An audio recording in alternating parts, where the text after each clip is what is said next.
devais avoir 11 ans. Je me baladais, tout ça, et puis j'ai vu la salle. Je vois la porte, je vois des mecs qui se roulent, ça, je fais, wow, c'est incroyable, j'ai envie de faire ça. Je voulais pas partir en vacances, je voulais devenir fort. De fou. Au lieu de rester au quartier pendant 2 mois, bah, moi j'étais à la salle pendant 2 mois. Limite, je dormais là-bas. Quand j'avais 9-0, je sais qu'il y avait le KSW, l'UFC était déjà là, mais le KSW, c'était un bon départ pour moi. Là, je suis plus stable. Là, je peux plus me projeter sur le futur, sur d'autres organisations. Ça veut dire que demain, en négociation, tu pourrais peut-être accepter moins, pouvoir aller par exemple à l'UFC. Bien sûr. Salut à tous et bienvenue dans Baba Versus, votre nouvelle émission RMC Sport Combat qui reçoit à chaque nouvel épisode un acteur du monde du combat. Et cette fois-ci, je me retrouve avec un grand champion français de MMA, double champion de l'organisation KSW sur les poids plumes et les poids légers. There ain't no one like cause of you dumb or you crazy. There's no way, G. Me and my clique, we handling biz while you and your clique just act fugazi.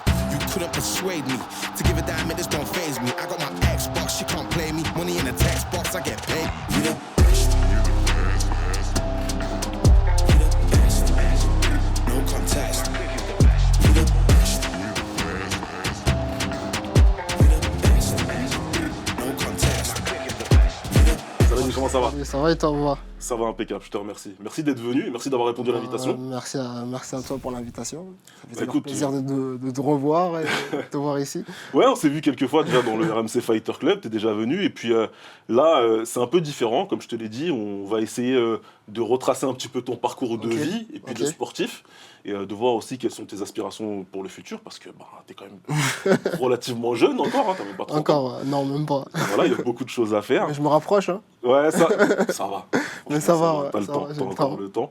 Et puis t'es en pleine préparation, donc, comme je te disais, parce que tu vas affronter Martinez. Là, d'ailleurs, à l'heure où on enregistre, ce matin, t'as fait une séance piste. J'ai fait une séance piste, j'ai fait l'entraînement comme d'habitude, hein, dur, et il y a tout le monde qui m'attend, tous les jeunes qui m'attendent, donc obligé de se dépasser, obligé de moi-même de me dépasser, parce que j'ai envie de gagner ce combat, j'ai envie de gagner tous mes combats, donc c'est une détermination. Quand je me lève, j'ai envie de réussir ma vie, donc au top. Tu sais, on regardait avec mes collègues, notamment Oscar Jos et Hugo Pérez, tes vidéos des séances de piste, et en fait, on se prenait la tête sur ce que tu fais, sur les temps. Ouais. Tu arrives sur un 15 x 400, le 15e, à faire des temps 53 secondes.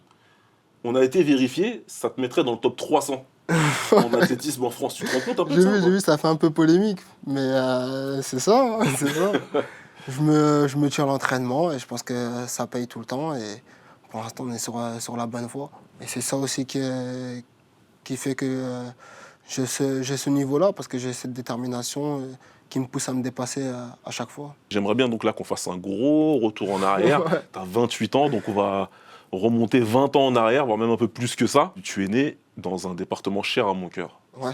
Parce qu'on vient du même département et on est même très voisins, parce que moi j'ai grandi à Saint-Ouen, toi tu as grandi à Aubervilliers. Ça ressemblait à quoi de grandir dans l'Aubervilliers des années 80, de fin des années 90, début des années 2000? Ça ressemblait à quoi? C'était, on est livré à nous-mêmes, hein, étant jeune. Moi, j'ai grandi à Aubervilliers, je suis né à Aubervilliers. J'ai mon père et ma mère qui ont habité à Aubervilliers. Donc, du coup, j'ai fait toute mon enfance et même encore, j'y vais quasiment tous les jours, parce que le club, là, Academy, il se trouve à Aubervilliers. Donc, comment j'ai grandi normal, comme un garçon normal, qui cherche à réussir sa vie, à se prouver des petites compétitions, plein de choses, à réussir plein de choses. J'ai grandi avec un frère et 2 sœurs. Mon frère qui s'appelle Samir et ma sœur qui s'appelle Rita. Et... Ouais, vous êtes tous les deux au milieu, c'est ça? Vous êtes encadrés par les deux filles? Moi, je suis au milieu. Ouais. J'ai Rita, ma petite sœur, et j'ai Sarah, la plus grande. Ouais. Donc, j'ai grandi avec mon père, et mon père, c'était les gardiens des impôts. C'était son travail. Donc, du coup, on vivait dans les impôts. Ok. Ma mère a été auxiliaire de vie, donc elle travaillait dans une maison de retraite. Donc ils ont tout fait pour qu'on réussisse nos vies. Ils ont beaucoup sacrifié de leur temps.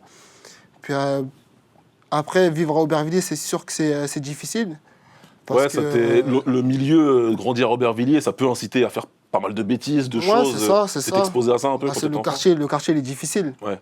Aubervilliers, c'est le 93, donc c'est sûr que ces communes-là, c'est compliqué de réussir sa vie.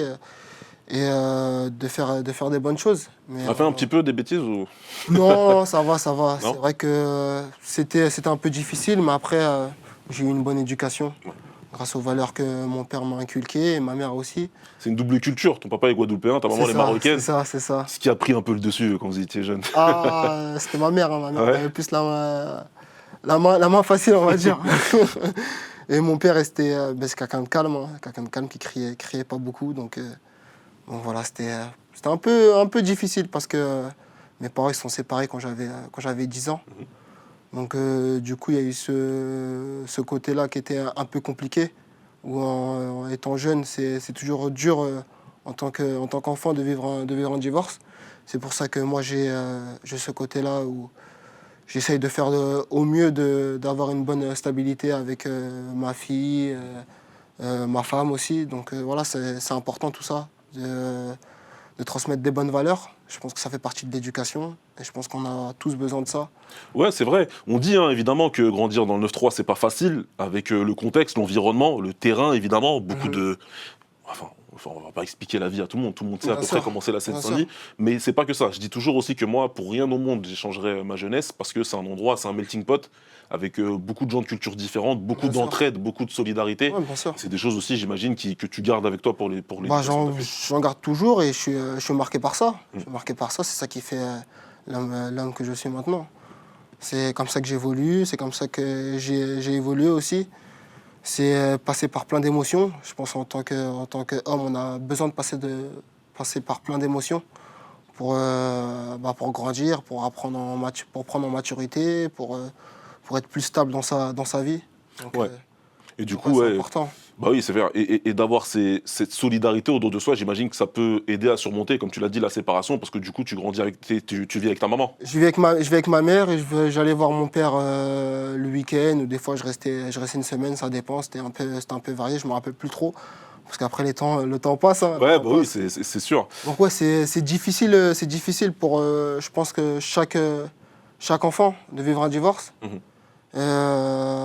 Surtout quand tu viens d'un quartier un peu compliqué comme Aubervilliers. Ouais, la figure paternelle, en règle générale, C'est ça. le quotidien, ça C'est permet ça. de moins dévier. Après, tu es délaissé, tu es livré à toi-même. Mhm. C'est-à-dire qu'après, j'ai fait un parcours normal, j'ai fait mes études. Ouais. J'avais après ce petit truc en moi et j'avais besoin de faire un sport de combat parce que j'avais beaucoup d'énergie. Ouais. Donc, Mais avant de parler sport de combat, parce que tu parles d'études, donc tu as mené les deux de concert, Ouais, c'est ça, c'était des c'est études ça. dans quel domaine? j'étais à l'école normale, Ouais. à l'école publique normale. J'étais à un collège qui s'appelle Rosa Luxembourg, Ouais, je connais très qui bien. est situé qui est situé à Aubervilliers.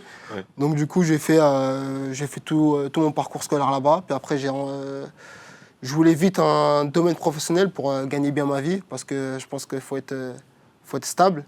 Et moi, la seule chose qui m'intéressait, c'était la plomberie. C'était le BTP parce que je savais que ça allait ramener de l'argent Ouais. assez rapidement. Donc j'avais déjà cette stabilité-là et j'avais mes oncles qui travaillaient dans le BTP. Donc ça ils m'ont plus ouvert la voie par rapport à ça, par rapport à mes décisions. Donc du coup, j'ai fait un bac installateur énergétique et climatique, Ouais. c'est-à-dire la plomberie. Donc j'ai fait un CAP aussi avant. J'ai fait un CAP et puis après j'ai fait un bac. Je me suis dit si je rate mon bac, au moins j'ai mon CAP. Ouais. Donc Tu sécurises. c'est ça, j'ai fait 4 ans. J'ai fini les études à 18 ans. Puis après j'ai travaillé directement en tant que plombier. À la mairie, il me semble. Pas à la mairie Pas au directement. début. Ok. Je travaillais avec un ami qui s'appelle Johan, Ok. qui m'a ramené avec lui. Donc je travaillais avec lui, je faisais de la maintenance.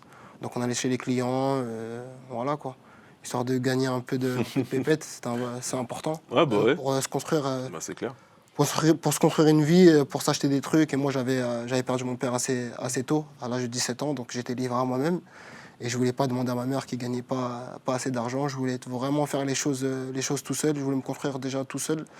Donc j'ai pu gagner un peu d'argent et je vivais un peu chez mes parents, donc j'ai mis un peu de côté, tout ça. Ouais, tu vivais toujours chez ta maman à ce moment-là. Donc travailler, Ouais, en c'est vrai, ça, c'est beaucoup c'est pour ça. l'aider. C'est ça. Beaucoup pour l'aider et beaucoup aussi pour toi aussi, pour ton moi aussi, indépendance. pour mon indépendance, pour m'acheter des trucs, pour établir on va dire un truc à long terme. Ouais. Ok. Donc, Ouais, tu pensais déjà, c'est toi, ça, ton futur, c'est ça, construire c'est ça. quelque chose, avoir quelque J'avais chose. déjà cette envie-là de réussir ma vie. On y revient au niveau pro de métier parce que à un moment, les deux vont se rejoindre et tu vas Ouais. prendre une décision et tu vas arrêter de bosser pour pouvoir te C'est consacrer ça. à ta carrière sportive. Du coup, le sport, une autre chose qu'on on discutait avec mes collègues et qu'on se dit quand on te voit et quand on voit ce que tu fais aujourd'hui, c'est que on connaît tous quelqu'un, Salah, qui est trop fort dans n'importe quel sport. Tu sais, ce mec-là, on est tous jaloux de ce gars-là. Ouais. Il nous énerve parce que tu vas courir, il va courir plus vite que toi. Tu vas faire sport de combat, il va être meilleur que toi. Tu vas jouer au foot, bah, il va te mettre des petits ponts. Tu me confirmes que tu es ce genre de gamin, en fait. Ouais, un petit peu. En fait, j'aime bien le sport. J'aime bien faire du sport. J'aime bien le sport de combat. Donc, c'est pour ça que j'ai fait les MMA. Ouais.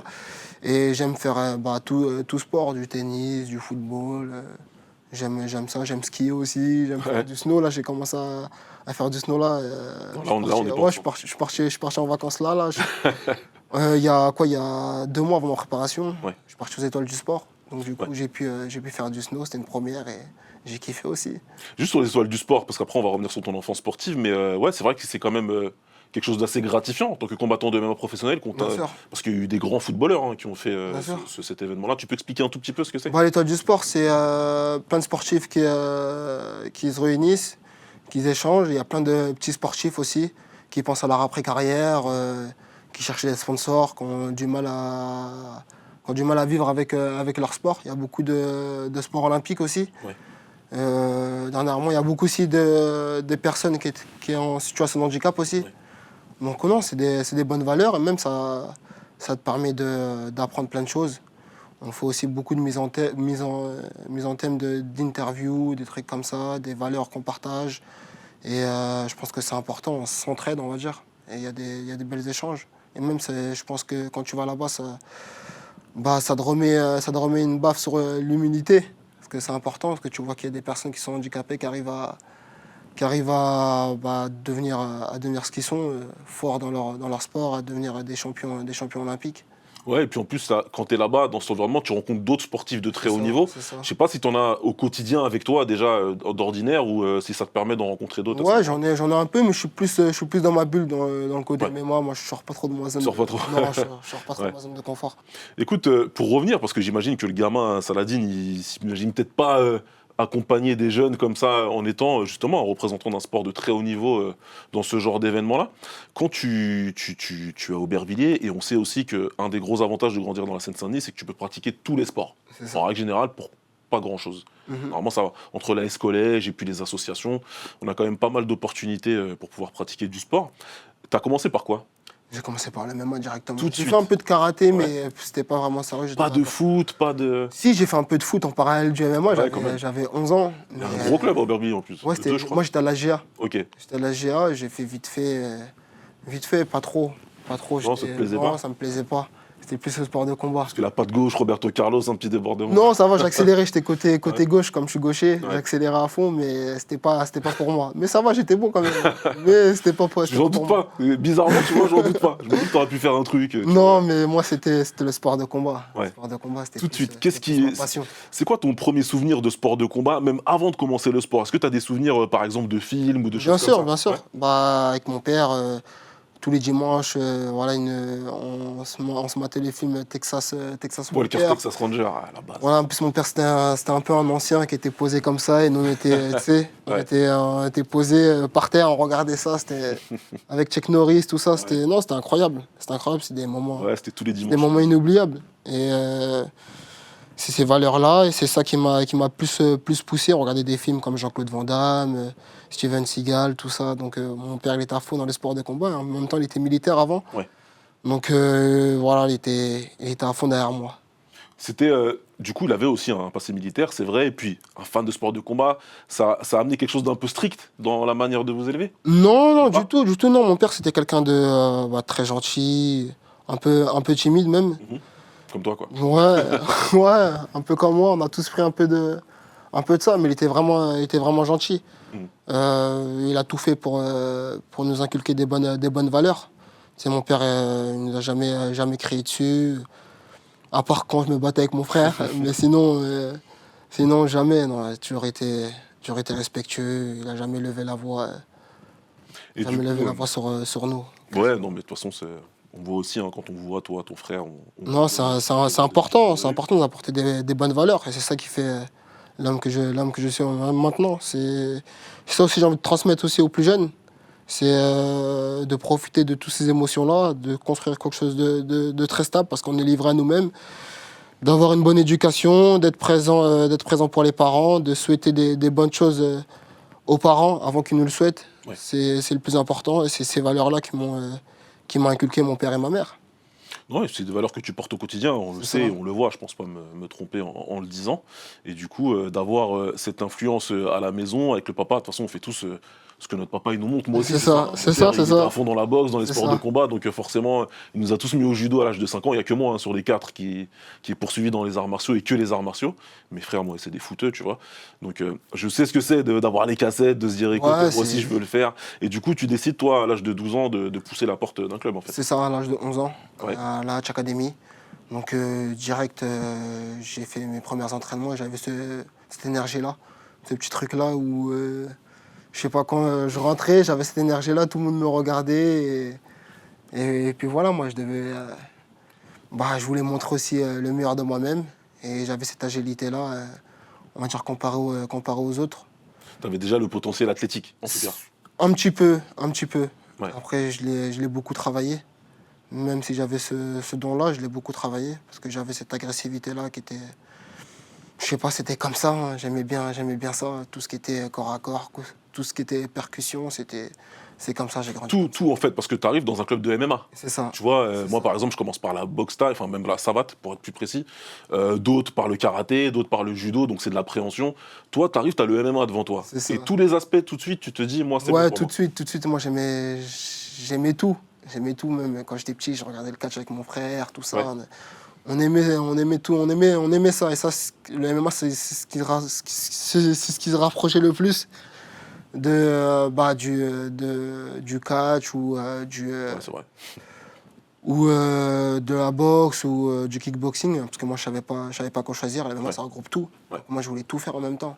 Je voulais pas faire un seul sport, je voulais pas faire du karaté parce que je voulais pas envoyer que les poings et les pieds. Je voulais tout faire, je voulais me rouler, je voulais... Ouais, donc quand on dit que tu es un des premiers bébés MMA, on se trompe pas du tout. En Non, du tout, du tout, du tout.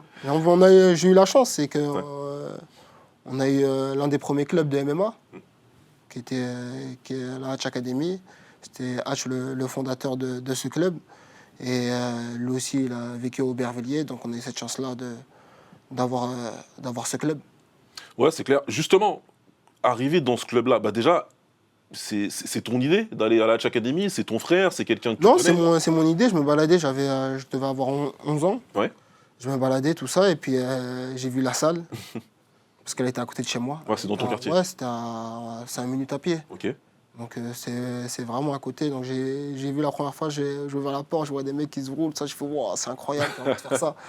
Et à cette époque-là, il y avait des gens de mon quartier aussi qui faisaient du MMA. Il y avait, je me rappelle, c'était ça qui m'avait plus percuté, c'est un gars qui s'appelait Nassim. Que je respectais beaucoup parce qu'il était plus âgé que moi et il était fort, quoi. Il était fort, il avait déjà commencé avant moi, donc je voulais faire ça. Ouais, tout de suite. Il y a un combattant, peut-être, qui a fait une carrière ensuite, qui t'a impressionné quand t'arrives ou Ouais, si, il y a Fabakary Diatta, Ouais. qui est mon collègue, on a commencé en même temps à peu près. Je crois qu'il était inscrit avant moi, même. Donc ouais, il m'a plus percuté parce qu'il avait cette génétique-là où il était plus fort que moi Mhm. à son âge. Genre génétiquement, il avait déjà la force d'un mec qui avait 18 ans alors qu'il en avait 12 ans. C'était incroyable. Ouais. Donc j'ai tout fait pour avoir cette force-là. Et même lui m'a beaucoup poussé dans les entraînements. Et je le voyais, tout ça. Je me suis dit, bon, comment lui, il arrive à faire ça? Moi, j'arrive pas. Donc ça me poussait à travailler. Tu te calques un peu sur C'est lui. ça, Tu c'est te ça. cales pas sur un combattant pro qui est déjà en carrière. C'est vraiment sur un gars proche de toi. c'est Quoi. ça, c'est ça. Et aussi, je regardais beaucoup l'UFC, le Pride, tout ça à l'époque. J'allais y venir, tu visionnais, tu regardais. Ouais, ce je que regardais. tu pratiquais. À l'époque, Ouais. c'était diffusé sur RTL 9. Ouais, c'est vrai. Donc, on était posé en famille, on regardait ça, moi et mon frère.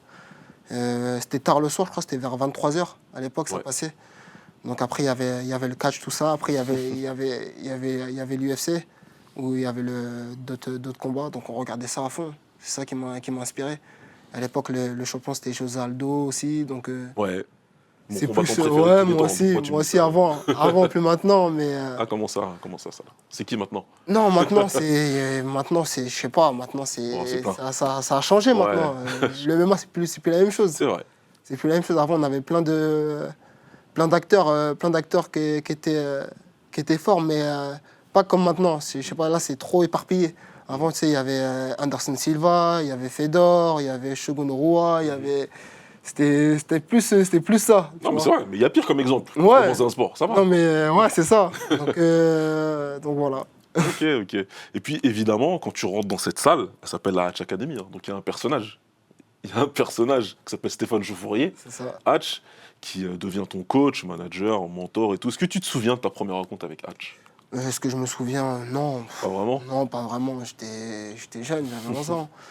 Non, il a tout de suite ouvert les portes de son club. Ma mère, elle a pris l'inscription, Ouais. elle m'a inscrit. À l'époque, c'était 200 € à peu près. Donc, elle m'avait pris la première licence. Puis après, j'ai fait mes premiers combats. J'étais déterminé. J'avais ce truc-là où j'allais à l'entraînement tout le temps. Vraiment, même je passais mes vacances à la salle. Ouais, tu partais pas en vacances. Non, je voulais pas partir en vacances. Je voulais Ça, c'est un devenir truc fort. de fou quand même. Ouais, vraiment, vraiment. Non, c'est des sacrifices et beaucoup de travail. Et même, on n'avait pas aussi les moyens de partir en vacances. Donc, au lieu de rester au quartier pendant 2 mois, bah, moi, j'étais à la salle pendant t'étais 2 à la mois. Limite, je dormais là-bas. On se faisait des bouffes avec Faba Karidjata, Zoumana Sissé. On regardait le MMA à fond. Ouais. On était à fond vers le MMA. Et à l'époque, il y avait Francine Nganou aussi, Ouais, c'est vrai. qui combattait chez Hatch. Donc, ça m'a permis de voir plein de champions. C'est plus eux qui m'ont inspiré parce que je les voyais avec les ceintures, tout ça. Je me suis dit un jour, j'aurai leur place. Ouais. Donc, je voulais m'entraîner à fond et voilà, je voulais réussir dans ce sport. Et tu te rappelles à peu près quand ça bascule avec Hatch, quand il te repère et qu'il comprend en fin de compte que il a peut-être un prodige qui peut faire une carrière? Bah, c'est facile de repérer quelqu'un dans une salle parce que c'est pas tout le monde qui est vraiment déterminé. C'est vrai. Des fois, moi, même au jour d'aujourd'hui, je vais à la salle, des fois, je me retrouve quasiment tout seul. Mhm. Donc non, c'est dur d'avoir cette discipline et ce travail-là.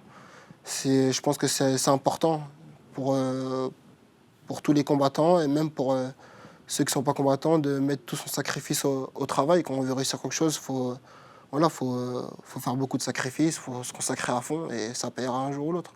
Il y a Mike Tyson, il y a une phrase que je répète toujours à mes élèves: tout le monde va aller au paradis, mais personne ne veut mourir. Ouais. Ouais, je pense Surtout dans ce sport-là. je pense qu'il n'a pas tort. Je pense que c'est une réalité des choses. Non, il faut se donner les moyens. Et moi, j'avais ce truc-là où je me donnais les moyens à fond. J'avais cette énergie-là. Je voulais réussir vraiment dans ce sport et je voulais réussir ma vie. Donc, Ouais, ça arrive important. vite dans ta... Donc, Ouais, ça donc en fait, rapidement, tu te dis que tu peux faire carrière dans ce sport. Ouais, rapidement, oui et non. Comme je te dis, je travaillais Ouais. à côté. Je travaillais avec un ami qui s'appelait Johan. Puis après, j'ai eu un contrat à la mairie. Mhm. Donc j'alternais. Le sport, c'était plus un plan de secours. Ok. Vraiment, vraiment. Bon, je voulais réussir dans le sport. Mhm. Mais il y a plein de facteurs qui peuvent venir. Le facteur des fréquentations, les facteurs de l'environnement aussi, ce qui peut arriver dans ta vie, les émotions. Il y a plein de choses qui peuvent arriver. Et moi, je voulais être libre. Donc, je cumulais le travail et plus le sport. Ouais. Donc, le sport, c'était plus une passion. Donc, avant tout, fallait que je me nourrisse. Comme je t'ai dit, j'ai perdu mon père tôt. Donc, je voulais réussir ma vie. Donc, je travaillais. Dès que je finissais les cours, j'allais au sport tout le temps. C'était vraiment, je le prenais vraiment comme une passion. Et je savais que j'allais réussir parce que je me donnais les moyens. Donc, je cumulais le taf et le sport. Une fois que je suis rentré à la mairie à 18 ans, mes heures de travail, c'était 6 h du matin jusqu'à 15 h à peu près. J'avais une pause le midi. Et moi, pendant ma pause, j'allais à T'as un l'entraînement. entraînement? Parce que c'était à Aubervilliers. Ouais. Donc, je faisais ma pause à l'entraînement. Et puis après, je mangeais quelques trucs. Après, je repartais au travail. Ouais, ouais. Et puis après 15 h, je rentrais chez moi parce que j'avais fini le boulot. Et puis le soir, 20 h, Tourne à la salle. je retourne à la salle. Donc là, oui, c'est un plan de secours, même si tu veux réussir dedans. C'est ça. Mais en tout cas, tu t'entraînes comme un professionnel. Ouais, je tu m'entraîne t'entraînes comme un 2 fois par- professionnel, à fond. Et puis, t'es quand même t'es un jeune homme. T'es un jeune homme. Et encore une fois, et je reviens encore dessus parce que moi, c'est des choses qui m'ont un peu détourné du sport, par exemple. Ouais, Les fréquentations, tu vois. ouais. Est-ce que Hatch, il avait un petit peu ce rôle-là aussi de t'écarter des mauvaises fréquentations ou c'est plus Non, autonomie. bah déjà, moi-même, déjà étant jeune, je voulais réussir. Je voulais, c'était comme ça, je voulais devenir fort. Je voulais réussir dans mon sport. Et la seule façon de réussir, c'est de travailler. Après, Hatch, c'est sûr qu'il nous a inculqué des bonnes choses aussi. Il nous évitait toute mauvaise fréquentation, il nous conseillait dans le bien. Mais après, quand tu es jeune, quand tu as 11 ans même jusqu'au jour d'aujourd'hui, tu es livré vraiment à toi-même. C'est-à-dire que si tu décides d'aller à la salle, c'est toi tout seul. Si tu décides de mettre ton réveil pour aller t'entraîner, tu le décides La vraie tout seul. discipline, elle est là. C'est ça le travail. Donc c'est ça le plus important, c'est la discipline. Donc moi j'avais ce truc-là, cette envie-là de réussir ma vie. Donc comme je t'ai dit, je cumulais le boulot et le sport. Après mes 23 ans, quand j'ai créé une stabilité, on va dire quand j'ai plus investi parce que je vivais chez ma mère. Donc j'ai pu mettre de côté, plus les combats qui m'ont rapporté. C'était comme à l'ancienne, les gens qui combattaient en boxe taille, ils travaillaient à côté. Exactement. On avait plein d'exemples. Au bout d'un moment, tu as pu faire ça, mais ça à 23 ans. C'est ça, à 23 ans, je décide d'arrêter. Voilà, mais d'abord, tu as commencé ta carrière professionnelle très jeune, 17 ans. 17 ans seulement. L'avantage, c'est que ton coach, c'est un organisateur, et C'est c'est ça. même THE organisateur de combat en France. À ce moment-là, C'est le ça. 100% Fight, c'est un pionnier de l'organisation de toute façon. Et en termes de nombre d'événements, tout ça, je pense, aujourd'hui encore, qu'il est largement devant Hatch. C'est un événement dans lequel toi, tu grandis pendant que tu construis ta carrière de combattant, pendant que tu es encore très jeune. Donc j'imagine que tu bosses sur l'événement aussi. Moi, j'ai des gars, notamment Antoine Simon, qui me disent qu'ils t'ont vu à la buvette, par exemple. C'est vrai, c'est vrai. Non, parce que ça nous marquait. Moi, je voulais voir. On n'avait pas aussi les moyens de payer aussi à cet âge-là, de payer un billet pour regarder les combats. Ouais. Et Hatch, il nous a ramenés dans les galas, il nous faisait travailler dans les buvettes, tout ça. On pouvait voir plein de combattants. On pouvait voir Francis Ngannou, on pouvait voir Zoumana Cissé. À l'ancienne, il y avait Cheikh Kone aussi qui performait. Donc on a pu voir plein d'acteurs comme ça qui nous ont inculqué des choses, qui nous ont marqués. Et c'est ça qui fait... Ouais, c'est ce cocon familial à c'est Cheikh tout ça, Academy où c'est tu ça. te dis, c'est des gars là comme on fait n'importe où en boxe C'est taille, ça. en kick et tout, où C'est ça. c'est les combattants qui font la buvette, l'autre qui fait le truc, mais en même temps, c'était le plus haut niveau du MMA C'est français ça, ou européen c'est en ça. fait. Non, c'était incroyable. C'est des souvenirs, c'est des bons souvenirs même. Parce qu'à l'époque, on voyait plein de combattants. J'ai pu rencontrer plein de combattants aussi. Ouais. Et non, c'était incroyable. Et t'avances là dans ta carrière, tu prends de l'âge et tout. T'as commencé à 17 ans, t'en as 28 aujourd'hui. Est-ce que tu te souviens quand même du feeling de se dire là, tu vas combattre au 100% Fight chez toi, devant tes potes, ta famille, dans une organisation dans laquelle t'as grandi en fait? Ouais, si. Il y a de la peur, il y a de la pression, c'est comment? Ouais, il y a de la peur, il y a de la pression. Mais après, quand t'es jeune, le fait de faire beaucoup de combats en amateur, devant des publics, devant tout ça, ça te prépare déjà à des grands événements. T'as cette énergie-là, cette émotion-là que tu es obligé de rencontrer, ce stress-là, qui va te délivrer après, au fur et à mesure des combats. Et je pense que c'est important pour chaque combattant de traverser tout ça. Ouais. Le côté amateur, parce que ça ramène du public. Après, tu auras moins de stress face aux gros événements. Ouais, il y a de toute façon le passage par les amateurs, c'est important. C'est important. Il faut construire en tant que combattant, il faut apprendre certaines choses, il faut mettre en pratique ce qu'on a vu à l'entraînement, mais dans un cadre un peu, on a moins de maîtrise. Maintenant, c'est vrai que l'amateur aujourd'hui, j'imagine que tu l'as vu, ça prend une place. Ouais, ça prend une place de fou. Trop de place. Ça a bien évolué, ça a bien Ouais. évolué. Non, ça prend. Je pense que c'est une bonne chose même. C'est une bonne chose pour le MMA, pour le MMA français. Et je pense que le MMA il se développe encore plus. Ouais, c'est vrai que la Fédé fait un bon boulot. Hein. Maintenant, on a le championnat de France, enfin, on a les IMAF évidemment qui permettent aussi aux organisations de signer des gros talents. Donc c'est vrai que l'amateur que toi t'as fait, ça n'a rien à voir. Ouais, ça n'a rien à voir. Ce qu'on a aujourd'hui. Mais ça n'a rien à voir, mais c'est à peu près pareil. Hein, c'est à peu près pareil. Hein. Voilà, nous, à l'ancienne, personne ne se refusait aussi. Maintenant, les amateurs, ils ont l'impression que c'est plus des professionnels. Il y a un peu de gestion de carrière. Ouais, un peu de gestion de carrière, alors que nous, on était délaissés. Donc non, c'est un plus pour eux qu'il y a un encadrement. Il y en a, j'espère que ça va arriver jusqu'à l'INSEP, où il y aura une structure pour le développement des jeunes, pour développer déjà leur carrière et leur après-carrière. Ce qui est important, c'est important d'être stable et de créer des bonnes choses. Ouais. Et même préparer les jeunes amateurs en interview, préparer à tout ça. Tout ça, c'est Ouais. important. C'est quelque chose que toi, t'as pas connu. Toi, en fait, on Non, t'a du jeté un tout. peu dans le C'est grand ça, bain. c'est ça. J'ai Les dû caméras, elles sont arrivées. J'ai dû apprendre tout seul. On n'a jamais eu de. C'est pas comme le football, où ils ont des cours d'éloquence, ou Ouais. où ils ont une éducation par rapport à tout ça. Nous, on est délaissés à nous-mêmes. On apprend vraiment dans le tas. Mais je pense que c'est la meilleure école aussi. C'est vrai, c'est vrai. Après, bon, voilà, hein, évidemment, on voit la progression, tout le monde le sait. Par rapport ça. à tes premières interviews, aujourd'hui, on est là en train de discuter tranquille. Et c'est vrai que avec l'expérience, on dit aujourd'hui, moi, je vois des amateurs qui arrivent, un combat, mais par contre, il te fait un discours. Ouais, c'est Tu ça. dis, waouh, le mec, on dirait qu'il combat à l'UFC, quoi. Bah, c'est ça qui est important, et c'est ça qui est incroyable. Je pense que c'est ça qui a fait partie du développement. Je pense qu'on a tous fait partie du développement, nous les combattants comme Benoît Saint-Denis, Cyril Gann, moi, Faresia, et tous les autres.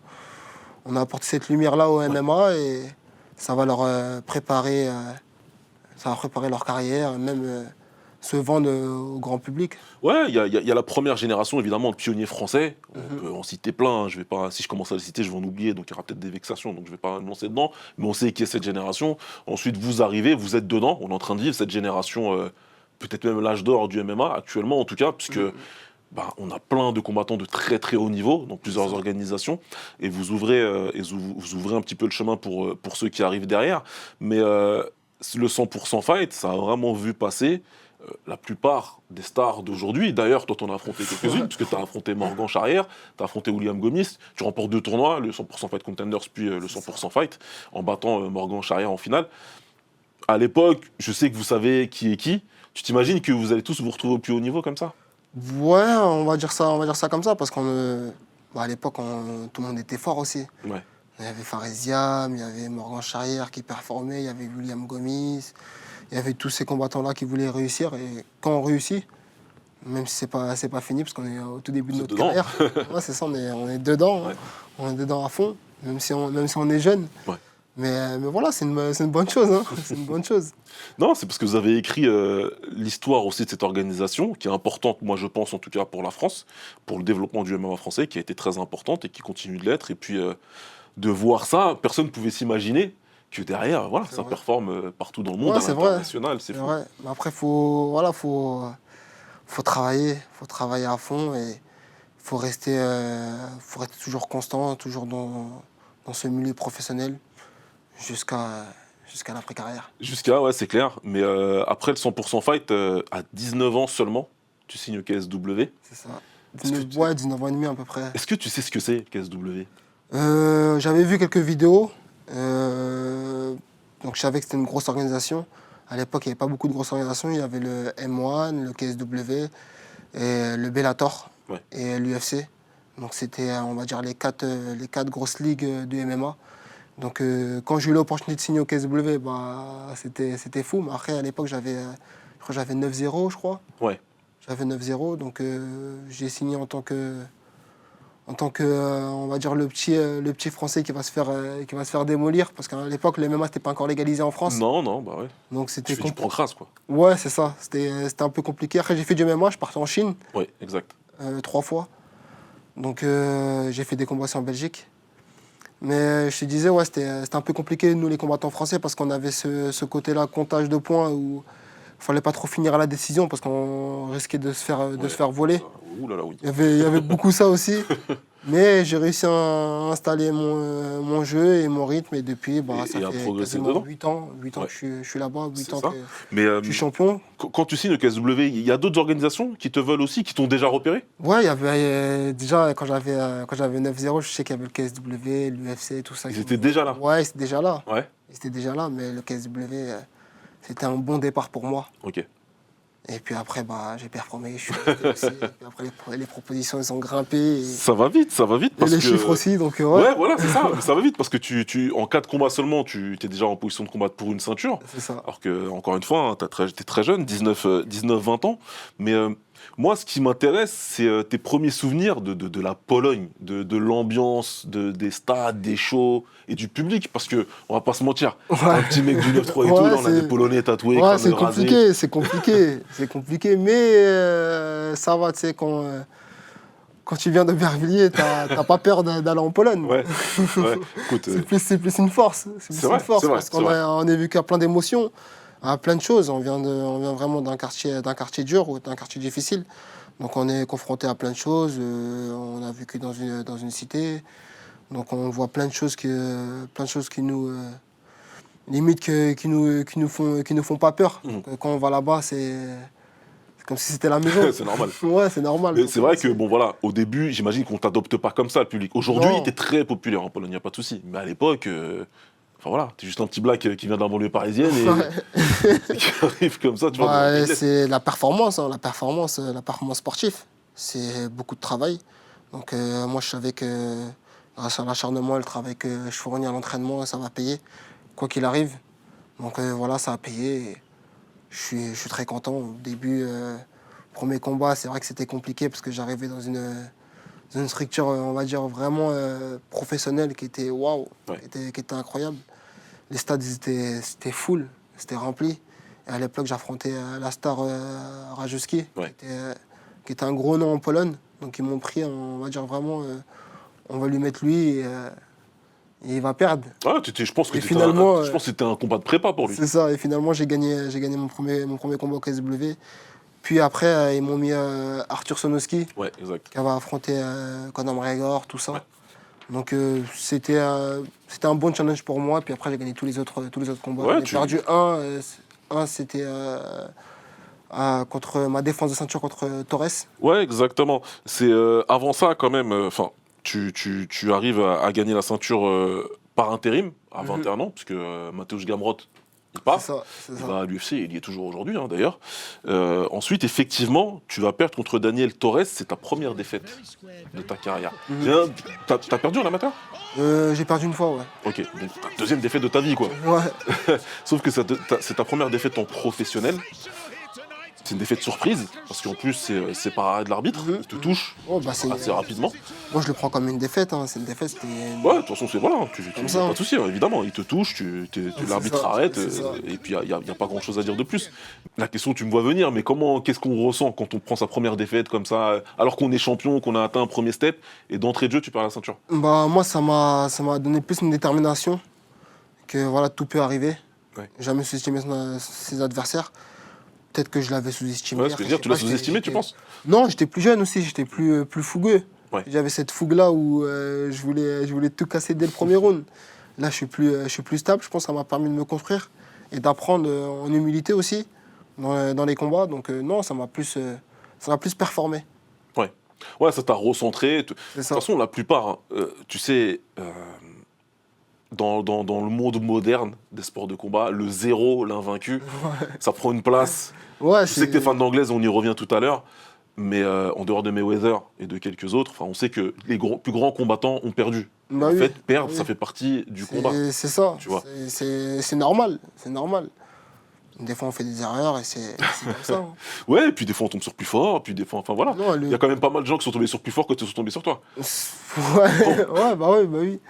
Tu vois, c'est des choses, je pense, qui font partie du chemin, et je crois aussi que c'est important en termes d'éducation des plus jeunes, des fans, de leur faire comprendre que c'est pas parce que tu perds que d'un coup tu deviens plus rien, que t'es nul et que tu ressembles plus à rien. Est-ce que tu avais reçu des premiers messages négatifs après cette défaite-là? Non, j'ai reçu des messages négatifs comme positifs, mais je faisais vraiment pas attention à tout ça. Moi, Ouais. j'étais vraiment focus sur le plus important. C'était de gagner mes combats et de performer. Ouais, d'aller Et récupérer c'est ça, cette de ceinture. récupérer cette ceinture et de toujours performer malgré cette, on va dire cet échec-là.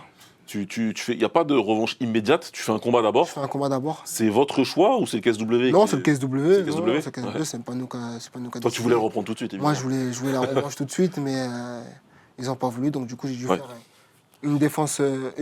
J'ai dû faire un combat avant que j'ai gagné, et puis après, j'ai regagné ma ceinture. Exactement, tu prends ta revanche C'est ça. par décision. T'aurais préféré le terminer?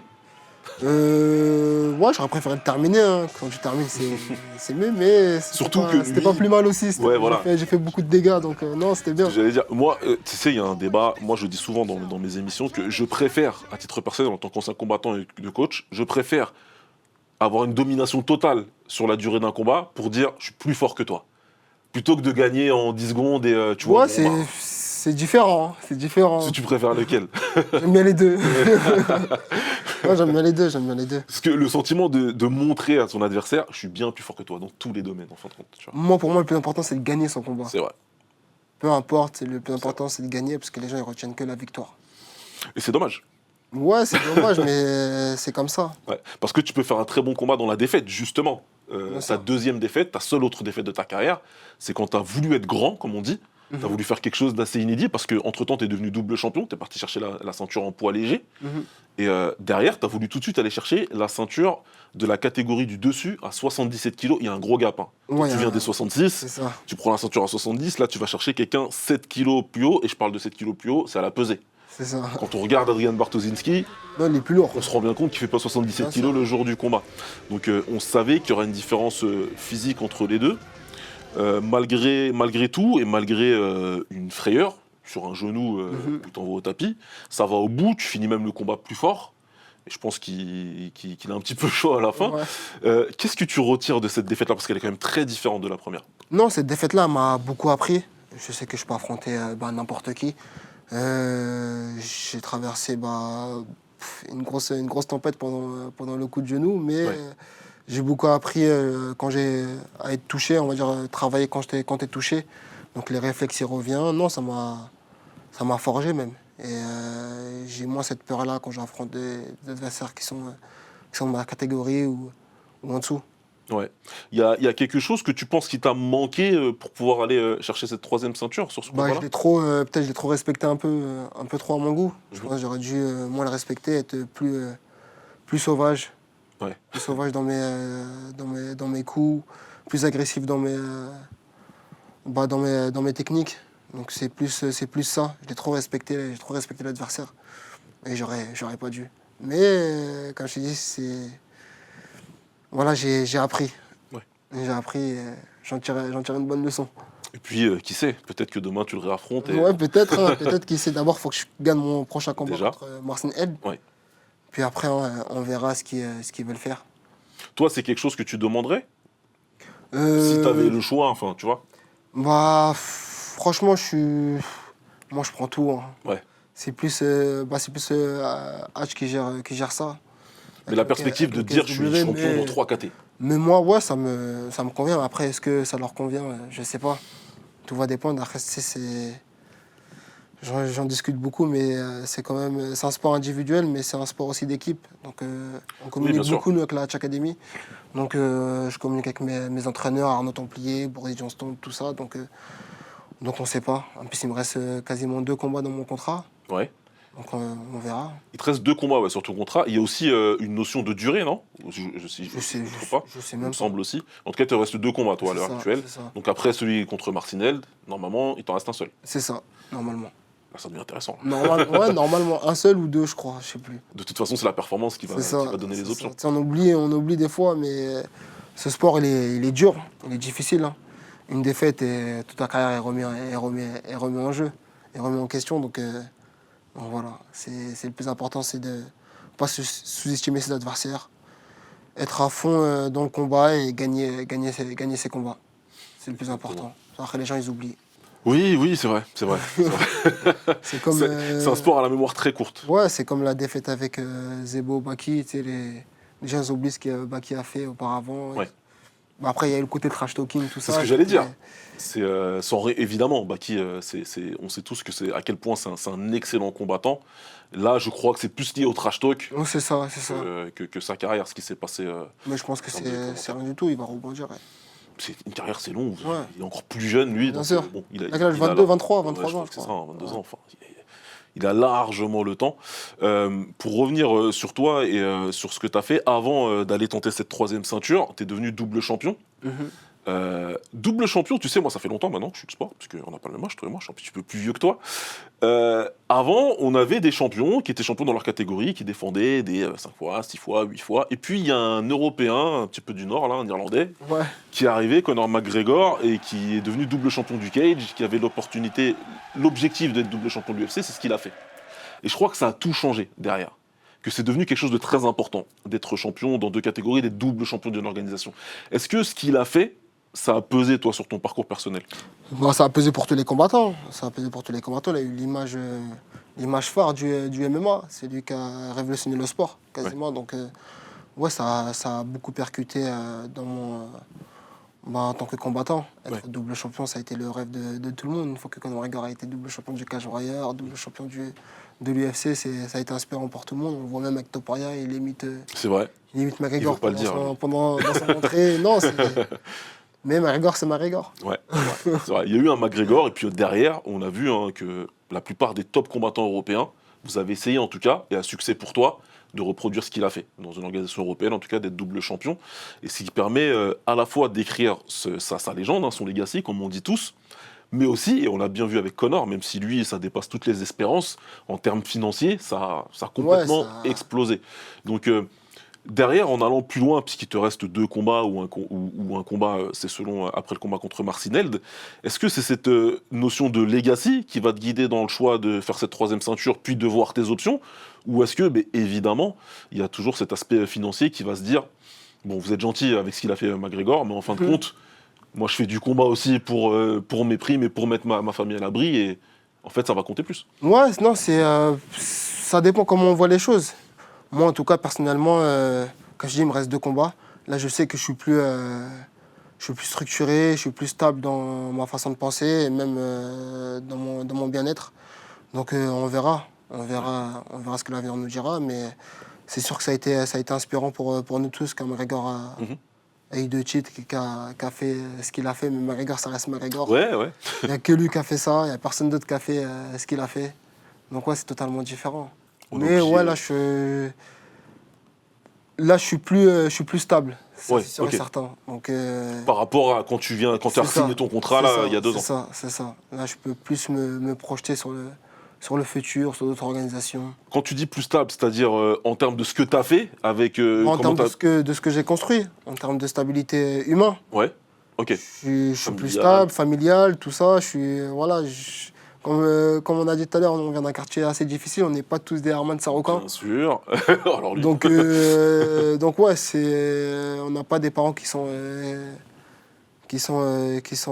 super riches comme Herman Sarokan, surtout nous qui vient d'Aubervilliers. Donc ouais, là en termes de maturité, je suis plus stable en tant qu'homme, donc tout se discutera. Et T'as construit ta vie de famille. c'est ça. Financièrement, tu as pu faire fructifier, tu as pu te mettre à l'abri, construire des choses pour toi, pour tes proches, pour ta stabilité, comme tu l'as dit, donc financière et psychologique, émotionnelle. Tout va avec. Je vais te poser la question un peu de but en blanc, mais ça veut dire que demain, en négociation, tu pourrais peut-être accepter moins pour pouvoir aller, par exemple, à l'UFC. Bien sûr. C'est quelque chose qui rentre plus en ligne de compte qu'il y a 2 ans. Bien sûr. Ça n'a plus rien à voir. Ouais, ok. Parce que depuis l'année dernière et là, le nouveau contrat, non, ça n'a rien à voir. Ok. Non, c'est important parce que y a de la cohérence, je trouve. Moi, je veux bien critiquer après, tout le monde. Mais... Comme j'ai dit, je pense qu'on est des exemples aussi pour les jeunes et pour tous ceux qui font du MMA. S'assurer une sécurité, c'est important. Être bien structuré, avoir une bonne team, des gens importants, être loyal aussi, être humain. C'est ça le plus important. Donc là, je sais que je suis plus stable, je suis plus construit. Donc tout va se jouer là. Ouais, en fait, il y a eu un choix à faire il y a 2 ans et tu as vu la perspective de pouvoir construire cette stabilité. Ce que tu as fait, tu as pris l'opportunité, tu l'as faite. Aujourd'hui, tu vois les choses complètement différemment et tu te dis, ça c'est fait, maintenant je peux aller vous choquer là-bas. Bien sûr. Oui, bien sûr. Bien sûr. Écoute, en tout cas, on verra bien ce que l'avenir réserve, mais pour rester là-dessus, et c'est important parce que c'est un petit peu un choix contre vents et marées. Tu l'as vu comme nous. Je me rappelle qu'avec Alexandre Abina, à l'époque, on t'avait reçu dans le Fighter Club, juste après la signature, pour pouvoir apporter des éléments de réponse, parce que ça a généré beaucoup de frustration auprès du public, auprès des gens qui te suivent. Normal, Ouais. Mais ça peut... C'est quelque chose que tu comprends. Ouais, ça va toujours créer de la frustration, c'est comme ça. Tout le monde va se faire critiquer. Et c'est comme ça, il faut juste bien le prendre et s'entraîner, être vraiment focus sur son travail. C'est vraiment focus sur ce que tu veux, sur ce que tu te fixes. C'est ça le plus important. Après, les autres, les gens vont toujours parler. Ça t'a pas fait vaciller, ça t'a jamais fait douter de ton Non, choix, jamais. Je fais vraiment pas attention à tout ça. Vraiment, moi, je suis dans ma bulle. c'est ça le plus important. Le côté familial, être bien avec sa famille, c'est ça le plus important. Ouais. Offrir des bonnes choses, voilà, faire découvrir d'autres choses à d'autres personnes, créer des émotions avec d'autres personnes, avoir du partage avec des gens. Et moi, avant tout, je suis humain avant tout, donc c'est ça le plus important. Oui, bien sûr. Après, le reste, c'est Qui que fait ses choix, c'est ça. et qu'il faut assumer. De toute façon, les choix, c'est ça. Et les réseaux, faut les couper. Hein, Oui, parce que les réseaux, c'est focus. compliqué. On peut pas. C'est pareil, c'est des choses qui reviennent tout le temps. L'histoire d'affronter des plombiers, des machins. Ouais, ça, faut. Ça, pareil, ça te touche pas du tout. Non, pas du tout. On fait du MMA. Ouais. Les MMA, c'est dur. Peu importe qui t'affronte, tout le monde peut te mettre KO. Donc non, il faut rester vraiment focalisé sur son travail. Jamais sous-estimer son adversaire. Et même pour les plus jeunes, je pense que c'est important pour ceux qui vont se lancer dans le pro, de leur donner comme exemple ce parcours-là aussi, c'est important. Parce qu'il y en a plein qui sortent des quartiers difficiles comme moi. Et d'avoir cette structure-là, d'avoir un encadrement-là, c'est quelque chose de très important. Là, on le voit avec d'autres combattants qui sont de la Hatch Academy. Et je suis un peu leur modèle. Et c'est même ça qui me pousse à travailler et à me dépasser chaque jour. Leur montrer qu'il y a une voie, de sportif totalement professionnelle. Totalement différente et une stabilité à se construire parce qu'il y a la réalité des choses. Ouais, c'est vrai. Par les réseaux. Vraiment, la réalité des choses, c'est quand tu rentres chez toi, tu es tout seul. Tu penses tout seul, tu es livré à toi-même. Et c'est toi et tes actes. C'est pas le tweet qui va remplir le Non, frigo. du tout. Aucun. Ouais, c'est clair. Du coup, par rapport à ce qui pourrait se passer, pour finir sur l'avenir sportif potentiel, est-ce que tu ressentirais de la frustration si tu devais poursuivre et finir ta carrière sans aller à l'UFC? Non, aucune frustration. Non. Aucune frustration. Non, c'est... On verra après. Ouais, bah oui. Je suis jeune, donc c'est dur de... Bien sûr. Bien sûr. C'est dur de se projeter sur le futur. J'ai 28 ans, donc non, il y a plein de choses encore à découvrir. Ouais. Et j'ai plein de choses à faire encore dans ce sport. Accomplir les objectifs, mais surtout les rêves. C'est ce que tu as fait récemment d'ailleurs. Tu t'es fait un bon délire parce que tu es fan de boxe anglaise. C'est ça. Toujours, tu kiffes. C'est ça. Et tu t'es fait ton kiff. Ouais, parce Que que t'as boxé. je pouvais me le permettre aussi. Exactement. Donc c'est ce contrat qui t'a permis justement avec le C'est ça. KSW de dire C'est ok, ça. nous on veut bien que tu boxes en anglaise. Hatch t'a organisé un bel événement, je tiens à le dire, parce que juste l'undercard, c'était que du top niveau en termes de boxe anglaise en France. Hein. Des très beaux boxeurs qui ont combattu dans cette carte. Et puis toi, donc, tu as pu affronter Franck Petitjean et réaliser ton rêve. C'est ça, c'est notre passion. Ouais, c'est comment de se dire, ça y est, j'ai fait la même chose que mes héros un petit peu de la boxe anglaise. Quoi. Bah, c'est des émotions incroyables, hein, c'est une sensation incroyable. Faire de la boxe anglaise, pour moi, ça m'a toujours tenu à cœur. Parce que Ouais. j'aime ce sport, j'aime cette difficulté-là. Et ça a toujours été les boxeurs qui m'ont plus inspiré qu'un combattant d'MMA. Parce que comment ils se vendent, comment ils font rêver les gens, c'est incroyable. On va pas se mentir, quand tu regardes une grande soirée de boxe C'est et une ça. grande soirée de MMA, c'est pas pareil. Non, c'est différent, mais pour moi, c'est à peu près la même chose. C'est vrai. Moi Moi, qui je vis- mets qui- une grande soirée de boxe au-dessus. Non, ça dépend, Ouais. non, ça dépend. Quand t'as vu que Connor, Khabib... C'est vrai, c'était des soirées de fou. Mais regarde et- juste Crawford Canelo là récemment. Ouais, même Josaldo aussi, Josaldo Connor, tu sais, C'est quand vrai. d'un coup, l'émotion, hein, ouah, le KO qu'il a mis, non, c'était... Moi, c'est un mauvais souvenir. Mais... Non, mais on peut pas dire non. Et pour moi, c'est pareil, mais moi, en tout cas, personnellement, je voulais faire ce combat de boxe anglaise, parce que j'avais un truc à me prouver à moi-même, déjà. Je savais que j'avais une grande condition en boxe anglaise, et je voulais le prouver sur le ring, en affrontant Franck Petitjean, et c'est un bon adversaire, et j'ai réussi à gagner ce combat. Je vais pas te poser la question pas ouf, je trouve, de se dire est-ce que t'as pas eu de mal à pas faire de takedown ou je sais pas quoi, d'envoyer les gens. Non. Je sais que ça va, y a pas de souci là-dessus. Moi, c'est plutôt en termes de sensation, les premières secondes, la première minute en fait, où t'es là, t'es en train de boxer en fin de compte.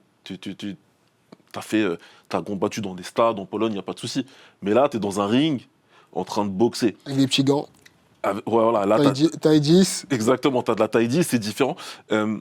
Est-ce qu'il y a eu de l'appréhension au début, quelque chose qui qui t'aurait peut-être bloqué, ou tu vois? Non, pas de l'appréhension, mais juste peur de mal faire. Peur de mal faire et peur de ne pas me retrouver dans ce domaine-là. Mais j'ai réussi à me retrouver. Et j'aime cette sensation-là de bien faire les choses. Donc là, on les a bien fait. J'ai performé. J'avais fait une grosse préparation en boxe anglaise. J'avais vraiment accentué sur ce côté-là. Donc j'ai fait beaucoup de sparring en boxe anglaise. Ouais. J'ai fait des sparring avec Bakary Samaké, d'autres boxeurs. Je suis parti chez Aziz Alab, que je remercie aussi dans cette interview, parce qu'il m'a beaucoup apporté dans mon jeu d'anglaise. Et Arnaud Templier qui m'a ramené chez Aziz. Et après, on a pu travailler plein de choses avec plein d'adversaires différents, parce que là-bas, c'est une grosse structure en boxe anglaise. J'ai pu faire des gros sparring. Donc ouais, ça m'a beaucoup apporté. Même, je pense que ça élargit mon jeu en termes de striking. Oui. Là, j'ai plus les appuis au sol. Je sens que je fais plus mal sur les points maintenant qu'avant. Ouais. Donc ouais, ça Ouais, m'a donc beaucoup apporté. Au-delà de réaliser son rêve et de se faire son kiff, comme on dit, il y a aussi un gros apport C'est pour ça. la suite de ta carrière en MMA. C'était plus un avantage pour moi d'être pied à plat, de frapper plein pot. Ouais. C'est ça qui me manquait aussi dans mon jeu, même si j'ai gagné mes 3 derniers combats, on va dire, par KO et TKO, mais ça me manquait un peu ce côté difficile, ce côté de dureté avec les points, de remettre la garde au bon moment, d'avoir ce petit coup d'œil, de placer ses coups au bon moment. Et il me manquait un peu ça et j'ai pu le travailler, le développer. Est-ce que tu es capable de dire si tu as pris plus de plaisir dans ce combat-là que dans un combat de MMA où tu t'es bien amusé? C'est difficile, les deux, franchement, les deux, je prends du plaisir. Tu sais, moi, quand je rentre dans la cage, c'est plus un moment où je me dis que je dois briller. Chaque combat, ça me fait briller et je travaille aussi pour ça. Donc non, pour moi, les deux, c'est pareil. Les deux, c'est pareil. L'objectif, c'était le même, c'était de gagner le combat. Voilà, faut gagner. En fait, toi, la victoire... C'est ça. C'était la détermination. C'était la détermination et la victoire avant tout. Donc c'est ça qui m'a donné cette grinta-là, quoi. Ouais, non, mais ça s'est vu. Hein. Est-ce que c'est une expérience que tu aimerais renouveler avant la fin de ton contrat, là? Si je peux me le permettre, je le fais directement. Ouais. C'est des occasions à pas louper. Comme je l'ai dit, c'est grâce à mon travail que je suis arrivé à ce niveau-là. Et grâce au sacrifice que j'ai fait. Donc j'ai eu cette opportunité-là de boxer en boxe anglaise. Je ne sais pas si je l'aurai encore. Peut-être à la fin de mon contrat ou pas, on verra. Parce qu'après, je serai libre. Ouais. Donc on verra la suite.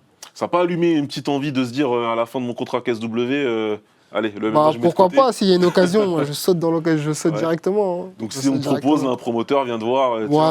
Je suis super chaud. Ça peut tous nous changer. Hein. Regarde Ngannou, ça l'a changé sa vie. Ouais, c'est vrai. Ce qu'il a gagné en boxe anglaise, il le gagnera peut-être jamais en MMA. C'est vrai. Donc, dernière fois que j'en parle, promis. Mais si tu as les deux contrats sur le bureau, UFC, anglaise, avec des montants similaires, viens, on s'amuse. Ah, des montants similaires? Ouais. L'UFC. Ok. Donc quand même le MMA. Quand même. Oui, quand même. D'accord. C'est ma passion, c'est mon sport. Oui, j'entends bien. Mais si les montants, il est incroyable en boxe anglaise, mais directement aller en boxe anglaise. Écoute, ça va changer ta vie. Il y a un mec qui s'appelle Turki Alalchir, il est sur Twitter, il est sur Instagram, tu vas dans ses DM, appelle Bruno Suras. Et je pense qu'il peut te mettre en relation. Non, mais c'est des bons sensations, en tout cas, les deux sports. J'aime bien. Vivre sa passion, c'est incroyable. Donc, je souhaite à tout le monde. Tu peux créer des émotions incroyables. Et quand tu commences à bien gagner ta vie, c'est quelque chose d'incroyable aussi. Donc non, je souhaite à tout le monde. Moi, je dis que le travail, grâce au travail, tu peux créer plein de choses. Tu peux bien réussir ta vie dans tout. Du moment que tu es déterminé, du moment que tu travailles, il y a les résultats qui payent. Bah ouais, j'imagine. Et puis, il y a de la gratification pour toi, pour tes proches, pour tous ceux qui te suivent. L'entourage sportif comme l'entourage familial, évidemment. Et c'est un entourage que tu gardes très proche de toi. Oui, tu as tes réseaux sociaux comme n'importe quel athlète professionnel, mais en vrai, je trouve que tu arrives plutôt bien à mettre une cloche, à mettre ça un petit peu sous cloche et à garder ton intimité très, très près de toi. Et puis, en fin de compte, là, aujourd'hui, tu as fait quasiment toute ta vie dans 2 kilomètres, quoi. Ouais, c'est ça. Les gens ne comprennent pas. Ils me disent, ouais, mais pourquoi Sadine, il part pas aux États-Unis et tout ça, mais... Je suis bien dans mon confort, j'aime pas bouger de mon confort. Et après, tu l'envisagerais peut-être? Je sais même pas. Moi, le plus important, c'est ici. J'aime bien être ici, j'aime bien être avec mes proches, j'aime bien côtoyer les gens que je fréquente. Pour moi, c'est le plus important. C'est avec eux que je partage ma vie et c'est avec eux que je me vois dans le futur. Et c'est ça qui me donne cette détermination, créer des émotions incroyables. C'est ça le plus important pour moi. voir l'éducation de ma fille ici, en France, c'est important. Les structures qu'on a, c'est bien. Le développement qu'on a, c'est bien. Les jeunes, ils apprennent de nous et je pense on est les acteurs majeurs de tout ça. Donc, Ouais, non, aujourd'hui et peut-être demain, est-ce que tu envisagerais, toi, d'être dans l'encadrement, de coacher peut-être ou peut-être, mais pour l'instant, je suis plus sur l'encadrement sportif. Je suis plus dans le côté sportif où je dois encore je dois encore performer mes compétences et mes combats. 28 ans aujourd'hui, tu te vois combattre jusqu'à... 40 ans, je pense. Ah ouais, donc t'as encore le temps là. Ouais, si je me tiens en forme, hein, si j'ai une bonne alimentation, si je fais attention à ce que je mange, si je fais attention à tout, je pense que ouais, si j'ai une bonne condition, pourquoi pas. Faire comme Yoel Romero. Ah oui, oui, Ah, ouais, comment tu vois, 45 ans, il fait encore de la il lutte. performe, il fait les combats à main nue, il fait karaté combat, il fait tout là, il vient de gagner un truc en lutte, Ouais, j'ai vu ça. Ouais. Il vient une de compétition en gagner un lutte truc là. encore, Donc, non, c'est pourquoi pas, hein, comme Bernard Hopkins, champion à c'est ça, 54 c'est ans. ça. Non, ils sont inspirants et Ouais, c'est même bien. ça se finit jamais. Ça se Ouais, finit donc jamais. vraiment, toi, c'est carrière longue, même si t'as commencé tôt, Toujours. pas de raison d'arrêter tôt. Quoi. Non, ouais, jamais. Non, bah, écoute, tant mieux pour nous, j'ai envie de te dire. Parce qu'on Ouais. on profite du spectacle et c'est bien pour aussi, comme tu l'as dit, pour pouvoir inspirer beaucoup. C'est ça. Moi, pour cet endroit où on a grandi, ça a toujours été le sport. Le Seine-Saint-Denis, ça a toujours été le sport. Le sport, ouais. Parce que c'est vrai qu'il n'y a pas grand-chose d'autre. Bah, le sport, après, ça dépend. Ça dépend. Moi, comme je dis, c'est dans tout. Je pense que si tu donnes les moyens de travailler à l'école, Bien sûr, oui. si tu veux devenir avocat, c'est le travail. Travail et s'entourer des bonnes personnes. Moi, j'ai beaucoup appris dans le tas. Quand j'étais petit, j'avais l'encadrement d'un ami à moi. J'ai toujours essayé de m'encadrer des gens qui ont réussi. J'avais un ami à moi qui s'appelle Pierre. C'était un de mes premiers sponsors. Mhm. Donc, c'est moi, tout seul, je me suis entouré de ces personnes-là. En plus, on a plus des acteurs comme ça qui nous aident, genre comme Stéphane, comme mes amis que je fréquente. Parce que mon ami, il est agent immobilier, Hatch, il tient la salle, donc ils sont dans les bureaux, donc tu apprends, tu es dans le truc. Moi, je suis toujours à la salle, j'avais toujours cette soif d'apprendre. Et c'est ça qui me construit. Exactement. Et d'avoir cet entourage-là, comme tu l'as dit, qui te permet de regarder plus loin et d'apprendre beaucoup de choses. Tu l'as dit, tu as perdu ton papa quand même tôt dans ta vie. C'est ça. Il y a Stéphane qui est ton coach, qui est ton manager. Est-ce qu'aujourd'hui, enfin, c'est quoi l'impact qu'il a aujourd'hui, Stéphane, dans ta vie quotidienne? Parce que c'est ton coach, mais Ouais, la c'est vie mon- autour de ça. Bah, je vais pas dire comme un second père, mais bah, j'ai beaucoup appris. J'ai beaucoup appris de lui, j'ai beaucoup appris de mes coachs. Bah, humainement déjà, Ouais. ce qu'ils ont fait, ce qu'ils montrent, comment ils travaillent, ça a été inspirant pour moi. Et moi, j'ai toujours voulu réussir ma vie. Et comme je les voyais plus grands plus grands que moi et plus vieux que moi, je me suis dit qu'il me fallait cette stabilité-là. Et à force d'être à la salle et de le voir dans les bureaux, tout ça, j'ai appris aussi dans le tas avec lui et mes amis aussi Ouais. que je fréquente, j'ai appris. J'avais un ami à moi qui s'appelle Pierre, qui est agent immobilier. C'est comme un grand ref, quoi. Tu vois, il est agent immobilier, donc il me ramène un peu partout avec lui, dans ses prospections, tout ça. Et moi, j'étais là comme ça, je le regardais, j'allais avec lui dans... C'est important, hein, ça te fait apprendre Ouais, des c'est choses. important, ça t'éduque, aussi là-dessus, ouais. ça t'éduque sur le côté financier, le côté même bien-être, même exemple. Ouais. Tu vois, je le voyais offrir des cadeaux à sa mère, tu vois, et c'est ça aussi qui a été inspirant aussi pour moi. Ouais, bah oui. Souhaiter des bonnes choses avant que les plus âgés nous souhaitent, tu vois. C'est ça le plus important, c'est ces valeurs-là qui sont importantes et beaucoup de travail. C'est surtout ça. Moi, j'ai beaucoup travaillé. Oui, Même pour te dire une anecdote, quand j'étais plus jeune, j'avais à peu près 18 ans. Non, 18 ans, j'avais à peu près 17 ans. 17 ans ou 16 ans. Je me suis donné à fond à l'entraînement. J'avais pas vu mon père pendant 2 mois. Pendant 2 mois, c'est-à-dire quand je l'ai revu, j'ai commencé à pleurer, tu sais, les émotions Ouais, reviennent, ouais. parce que c'est beaucoup de sacrifices, beaucoup de travail. C'est-à-dire que tu revois ton père il t'appelle, il dit tu passes pas me voir, tout ça. Donc tu dis ouais, mais j'ai dans un l'entraînement, tunnel. tout ça. Non, personne ne te comprend parce que tu es dans ta bulle, tu es tout Ouais. seul, tu es livré à toi-même. Donc tu te donnes pour réussir. c'est beaucoup de sacrifices, on l'oublie, hein, quand on C'est ça. vient juger comme ça la carrière. Non, c'est dur. Mais au final, c'est des bonnes choses. Tu Oui, vois, c'est-à-dire que le fait, quand j'ai revu mon père, bah, j'ai pleuré, il m'a pris dans ses bras. Et, il dit, ouais, papa, excuse-moi, ça, je suis pas venu, tu vois. C'est ça. Ouais, après, j'imagine aussi qu'il doit avoir de la fierté pour lui parce que, certes, tu l'as pas vu pendant 2 mois, Bien sûr. mais il savait ce que tu faisais. Ouais, c'est sûr, c'est Contrairement à sûr. d'autres où tu vois. Mais il y a ce côté humain qui revient, ou ces côtés émotions, tu es obligé de passer par là. Tu sais. Moi, j'avais combattu en Chine, je reviens de Chine. Et j'ai quoi? J'ai à mon père, ouais. Ouais, papa, j'ai gagné mon combat. Il m'a dit, ouais, merci, j'ai vu tout ça. Il m'appelle, il me dit félicitations, tout ça. Et après, il me dit, bah, passe me voir. Et le lendemain, dès que je suis revenu de Chine, hein, c'était en France, et moi, avec le décalage horaire, j'étais fatigué. Donc, du coup, je dis, ouais, dès que je rentre, je passe te voir, mais j'ai oublié. Et le lendemain, bah, il est parti, tu vois. Comme je dis, c'est ces sacrifices-là qui font ce que je suis maintenant. Et les valeurs qu'il m'a inculquées, voilà, c'est beaucoup de travail. C'est ce que moi aussi j'ai envie d'inculquer aux plus jeunes. C'est son héritage aujourd'hui C'est maintenant. ça, c'est ça. Que tu amènes avec toi. C'est ça. C'est important. J'ai envie d'inculquer ça aussi aux plus jeunes, de travailler dur, de rester proche de sa famille, parce que le temps passe et le plus important c'est de sortir des bonnes zones, des bonnes choses. Oui, c'est clair, j'imagine. Et puis c'est vrai aussi que d'avoir cette anecdote, parce que moi aussi, ça me fait penser à une anecdote d'un ami où je lui ai dit, on se voit demain. On avait préparé un interview pour un championnat du monde. Il a dit, on se voit demain, et puis en fait, je ne l'ai pas revu. Bah oui. C'est dans un accident de la route.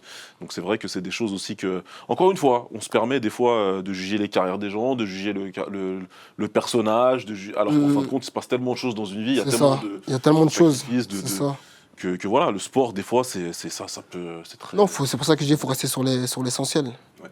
Sur l'essentiel, c'est avoir des bonnes valeurs. Comme je dis, moi, le plus important, c'est d'offrir une bonne éducation à ma famille, de leur montrer une bonne image de moi, c'est ça le plus important. Et aussi à tous les Français qui me suivent. Tous les Français qui te suivent, les jeunes, il y a des jeunes très intéressants d'ailleurs. Kambouche, Souli Kaouchen. On a un jeune pas si jeune que ça qui va débuter sa carrière MMA et qui vient de rejoindre la Hatch Academy, c'est Alexis Nicolas, champion du One. Tu te sens une responsabilité auprès de ces gars-là? Bah, Alexis Nicolas, il a déjà une carrière professionnelle en K1, donc lui c'est autre chose. Mais pour les autres, ouais, je suis plus une inspiration pour eux. Et même eux-mêmes, ils me poussent, et moi-même, ça me pousse à travailler plus dur. On se pousse l'un et l'autre, et les uns les autres, et c'est ça le plus important. Et leur permettre de transmettre des bonnes choses, c'est aussi important. Donc, ouais, je suis un peu ce côté-là où je suis l'exemple à suivre. On a vu qu'à l'entraînement, tu peux être très dur. J'ai des images du sparring avec ton frère en tête. Moi, j'ai un petit frère aussi. Hein. On va avoir des problèmes. Je vais attendre qu'il dorme s'il me fait ça. Je vais me manger différemment. À l'entraînement, est-ce qu'un de ces jeunes-là, tu ressens quelque chose?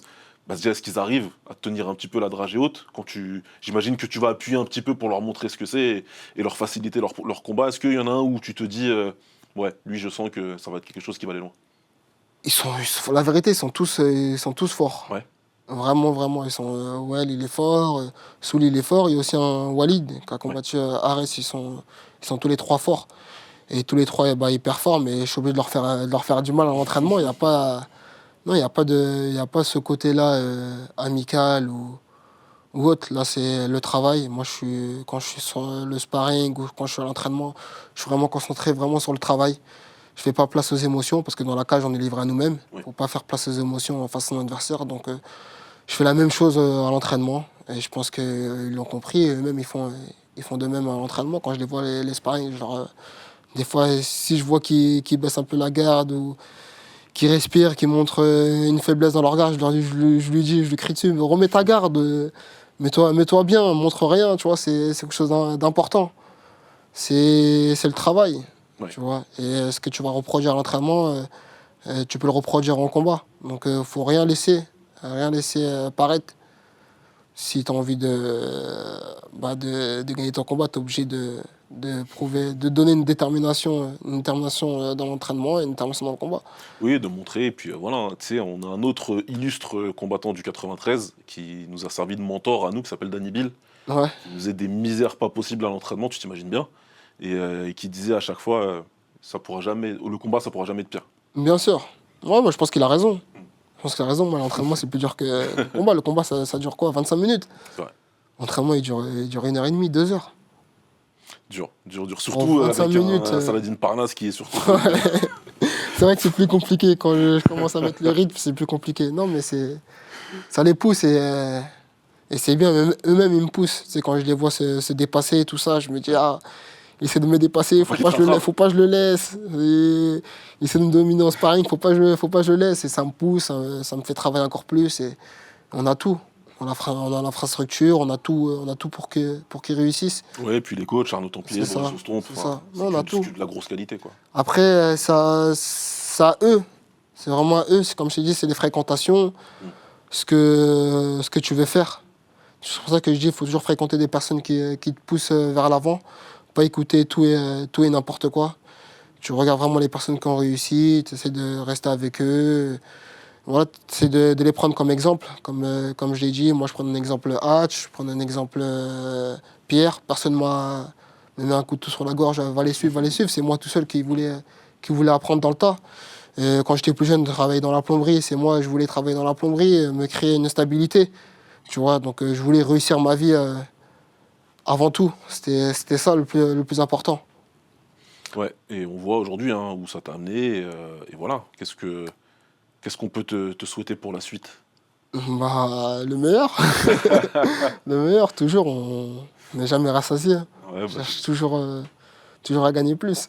ouais, de toute façon, tu m'as dit que tu jusqu'à 40 ans, donc Donc voilà. faut du meilleur pendant pas mal de temps. On va juste finir avec 5 questions. Je voudrais que tu essayes de répondre rapidement.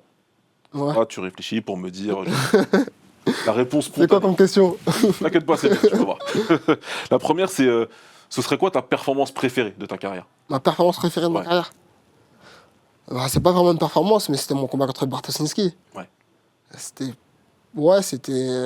celle-là, pour moi, c'est mon meilleur combat de toute ma carrière. Je suis content Parce que c'était une catégorie au-dessus.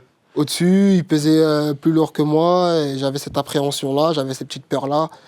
Avoir un adversaire qui ressemble à un taureau en face de toi, c'était compliqué. Quand la cage elle se referme, t'es là, tu le vois, tu dis ah ouais.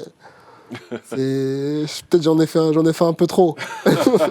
Peut-être mes rêves étaient trop. On peut te faire. Ouais, c'est Un bien. peu trop. Ok. C'était un peu trop loin. Ah, j'aime bien cette réponse et je suis content que tu aies répondu ça. C'est quoi le combat que tu pourrais revoir toute ta vie sans te lasser? Sans me lasser. Ouais. Floyd Mayweather, Canelo. Oh. Canelo Alvarez, c'était un combat de fou. Tu vois Une leçon de fou. Ouais, c'était une leçon de fou de Floyd Mayweather. Ouais. Non, il a puni Canelo, les esquives, tout était bon. Je peux en avoir un deuxième ou pas? Oui, bien sûr. Le combat entre Canelo et Golovkin Ok. et le combat entre Shawn Mendes et José Aldo, le 2.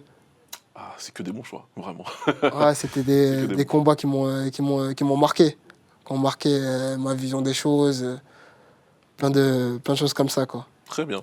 C'est quoi ton film de bagarre préféré? Ça peut être des films de kung-fu, ça peut être enfin ce que tu veux.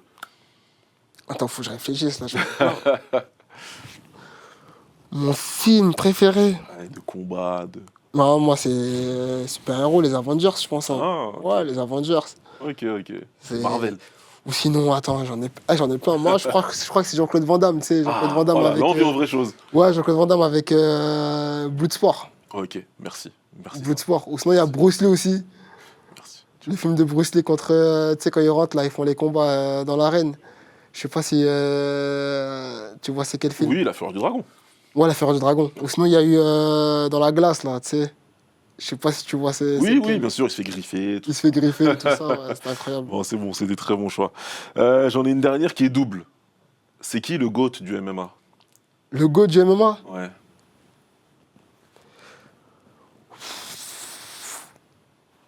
John Jones, j'ai du mal parce que produits dopants, cocaïne, tout ça. Je vais te prendre dans mes bras, mais continue. Euh, Pour moi, à l'heure actuelle, c'est Islam Makhachev. Hein. Ok. À l'heure actuelle, Islam Makhachev. Série de victoires, laisse tomber. Il va détrôner tout le monde. Ouais, j'aime bien. Islam Makhachev, parce qu'il a prouvé depuis longtemps, il a l'UFC depuis longtemps. Il a affronté des adversaires solides. Je pense que ouais, c'est lui le Goat pour moi. C'est lui. Et en anglaise? En anglaise, Floyd Mayweather pour moi. Ouais. Floyd Mayweather, c'est plus lui qui m'a marqué. Ouais, oui, bah. Même sa façon de combattre, c'est plus lui. C'est plus celui qui m'a marqué. Ok, bah, écoute, j'aime beaucoup tes réponses. Pour les prochains invités, il va falloir faire mieux, mais ça va pas être facile. Ouais, ça va être compliqué. Hein. Saladin, écoute, merci beaucoup Ouais. d'avoir répondu à l'invitation. C'était une belle conversation. Avec plaisir. Et puis écoute, on essaie de la refaire à la fin de ta carrière. Si je fais encore ça, tu es encore en train de combattre. J'espère, Écoute, hein, pourquoi pas. En tout cas, ce sera avec grand plaisir. Et puis, de toute façon, on se revoit très bientôt sur nos antennes, puisque on diffuse tes combats au sein du KSW, évidemment, sur RMC Sport. Soyez présents au rendez-vous du prochain combat, Saladin Parnasse.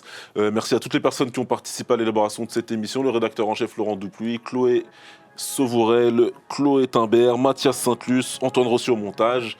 Et abonnez-vous, partagez, likez, s'il vous plaît, commentez. Donnez-nous vos suggestions pour un prochain invité, on essaiera de le faire venir avec plaisir. Et on se retrouve très vite pour un prochain épisode de Baba Versus.